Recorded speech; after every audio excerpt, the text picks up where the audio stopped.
दीपक भाई को जो धमकी दी जा रही है, धमकी दी गई, मेरा पीछा भी किया गया, मुझे वो इस तरीके की हरकत कर रहे हैं तो इलाज हो जाएगा। हमें फंसे तो तुम्हें जान से मार दिया जाएगा, तुम्हें गायब कर दिया जाएगा। बाल उतार देंगे, हम शरीफ गुंडे हैं, हम उसके बाप है गुंडागर्दी में।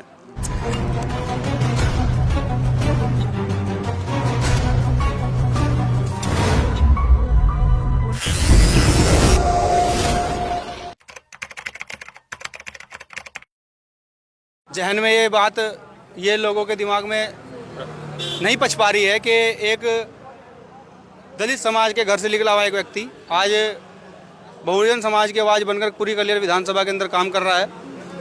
कुछ टाइम से मुझे लगातार फ़ोन कॉल के माध्यम से, व्हाट्सएप के माध्यम से मुझे कॉल किए जा रहे हैं और बोला जा रहा है कि अगर तुम कलियर विधानसभा के अंदर कहीं भी कार्य करते दिखे या कहीं भी हमें फंसे तो तुम्हें जान से मार दिया जाएगा, तुम्हें गायब कर दिया जाएगा। देखिए, भीम आर्मी भारत एकता मिशन के लोग ना तो डरपोक हैं और ना ही कायर हैं। मैं अपने शब्दों से सिर्फ इतना कहना चाहता हूँ कि हम कानून को मानने वाले लोग हैं, हम अहिंसा नहीं चाहते हैं, नहीं तो हम हर तरीके से जवाब देना जानते हैं। पर मुझे लगा कि कहीं ना कहीं उनको हमें कानूनी शब्दों से उनको समझाना चाहिए। और मुझे फ़ोन कॉल के माध्यम से जैसे धमकी दी गई, मेरा पीछा भी किया गया।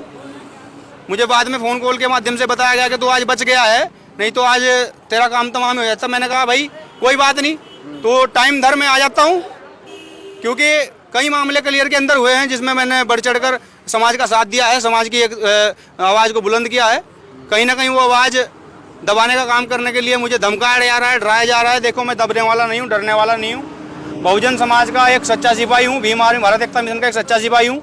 जब तक इस शरीर के अंदर लहू का एक कतरा रहेगा, बहुजन समाज की ऐसी आवाज़ को बुलंद करता रहूँगा और बहुजन समाज के लिए लड़ता रहूँगा। चाहे इसके लिए देखो धमकियाँ तो आती रहती है, धमकियों से फ़र्क नहीं पड़ता, पर अगर बहुजन मिशन छूट गया या बहुजन मिशन के साथियों के साथ गलत हो गया और हम वहाँ पर मौजूद हैं, हम उनके लिए कार्य नहीं कर पा रहे हैं, तो फिर हमारा जीवन बेकार है।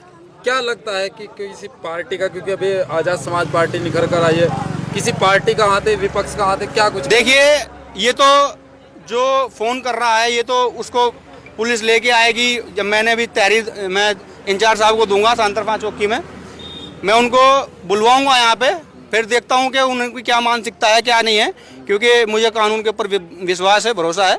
मैं कानूनी कार्रवाई करने की करूँगा कि जब तक कानूनी कार्रवाई नहीं होगी मैं अपनी तरफ से कुछ नहीं कह सकता कि लोग कौन हैं, कहाँ से आए हैं, कैसे मुझे फ़ोन कर रहे हैं, मुझे नहीं पता है। पर इतना है कि कलियर के अंदर कई सारे मामले हैं जिसमें मैंने दलित समाज के लोगों का साथ दिया है, दलित समाज के लोगों की आवाज़ को बुलंद किया है। तो कहीं ना कहीं मुझे लग रहा है कि मुझे इसी प्रकार से टारगेट किया जा रहा है।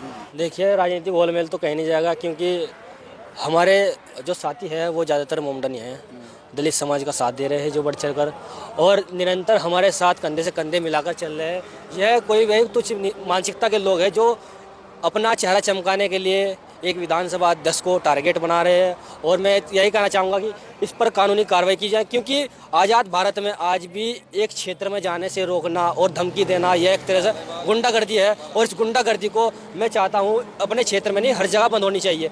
मैं पुलिस प्रशासन से इतना ही आग्रह करूँगा, ये दीपक भाई को जो धमकी दी जा रही है उसका परिणाम अच्छा नहीं होगा, क्योंकि देखिए हम कानून को मानने वाले हैं। हम चाहते हैं कानूनी तरीके से इस बात का समझौता निपटारा हो और उस व्यक्ति से पूछा जाए वह धमकी अपने आप दे रहा है, कोई दिलवा रहा है, कैसा है, उससे हमें अंदाज़ा होगा कि ये आप जो पूछ रहे हो पार्टी का किस, वो वही बता सकता है किसके दबाव में, किसके प्रेशर में, किसके कहने पर। क्या उसने किसी से पैसा तो नहीं ले लिया है कि वह भीम आर्मी के बंदों को टारगेट कर रहा है और वह गोली मारने की भी बोल रहा है? भाई हम आपको गोली मार देंगे अगर आप कलियर में घुसोगे। भाई कलियर किसी के बाप का थोड़ा ही है। हमने आज मतलब कि जब से भीम आर्मी यहाँ हरिद्वार में स्थापित हुई है और आज़ाद समाज पार्टी स्थापित हुई है, ज़्यादातर निरंतर कार्य हमने कलियर में किया है। और कलियर के यहाँ पर हमारे साथ साथी भी खड़े हैं, हमारी टीम भी स्थापित है वहाँ पर, कलियर के बहुत साथी है।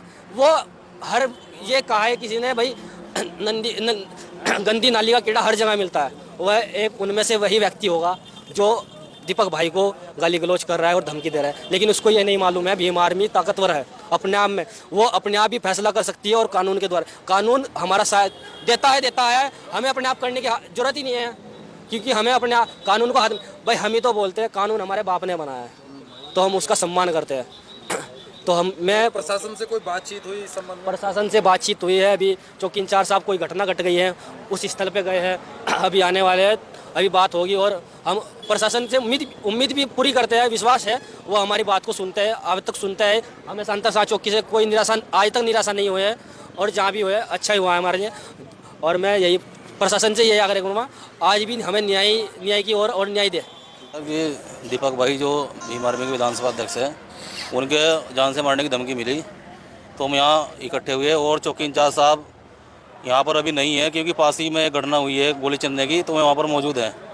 कुछ ही समय बाद में आ जाएंगे। लेकिन मैं उन लोगों से कहना चाहता हूँ कि एक दलित समाज का लड़का अगर आगे निकल रहा है, अगर उससे आपको इतनी घिन आती है, आप इतना जलन करते हैं, तो ये अच्छा नहीं है। भीम आर्मी इन सब का जवाब देने के लिए तैयार है और हम प्रशासन का सहयोग ले रहे हैं। अगर प्रशासन कोई कार्रवाई नहीं करता तो जितने भी सामाजिक संगठन हैं वो एक बड़ा ऐलान करेंगे।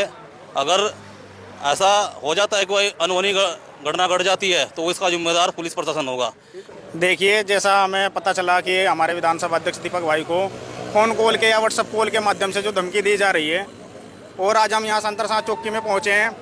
हमने प्रार्थना पत्र के माध्यम से प्रशासन को सूचित कर दिया है और इंचार्ज साहब से भी बात हो गई है, अभी वो घटनास्थल पर नहीं है। देखो, हम चाहते हैं ऐसे जो लोग हैं ये कहीं ना कहीं माहौल ख़राब करने की कोशिश कर रहे हैं। अगर कंपटीशन करना ही है तो समाज में समाज की लड़ाई लड़ो, समाज के बीच आओ। और अगर किसी मन की या किसी के दबाव में या किसी पार्टी के दबाव में आकर वो इस तरीके की हरकत कर रहे हैं तो इलाज हो जाएगा। भीम आर्मी कमज़ोर नहीं है। अगर भीम आर्मी समाज सेवा करना जानती है तो ऐसे गुंडों का इलाज भी करना जानती है। और हमारा पहला जो चरण रहता है वो यही रहता है कि हम प्रशासन को सूचित करें और बहुत जल्द गिरफ्तारी की मांग करते हैं। अगर गिरफ्तारी नहीं होती तो हम आंदोलन के लिए बाध्य होंगे। और ये हम अपनी बात को आपके माध्यम से बताना चाहते हैं कि वो लोग भी सुन लें जो इस तरीके के कार्य कर रहे हैं, जिसको धमकाना डराना। देखो, खलियर विधानसभा में ये सब नहीं चलने वाला। विधानसभा में हर तरह के लोग हैं, सामाजिक लोग भी हैं, काम करने वाले भी हैं। और हमारे विधानसभा अध्यक्ष जी लगातार निरंतर कार्य कर रहे हैं, अकेले भी रहते हैं। अगर हमारे विधानसभा अध्यक्ष जी को किसी भी प्रकार की कोई भी हानि या कोई भी चोट पहुँचती हो इस बीच के दौरान, तो उसका जिम्मेदार प्रशासन या वो व्यक्ति होगा जो व्यक्ति इनको धमकी दे रहा है। और इसी के साथ मैं यही कहना चाहूँगा कि बहुत जल्द गिरफ्तारी होनी चाहिए, नहीं तो हम आंदोलन के लिए बाध्य हो। देखिए, मैं तो ये कहना चाहूँगा जी कि जो भी है वो लड़का धमकी देने वाला, भीम आर्मी का डंडा मजबूत है। हम खाल उतार देंगे। हम शरीफ गुंडे हैं, हम उसके बाप है गुंडागर्दी में। तो हम इसे कहना चाहते हैं, भैया अपना सही तरह ले, क्यों ज़िंदगी खराब कर रहा है अपनी। शासन प्रशासन से शासन प्रशासन हमारा सहयोग करेगा। शासन प्रशासन से उम्मीद है हमारा सहयोग करेगा जी। चलो भाई।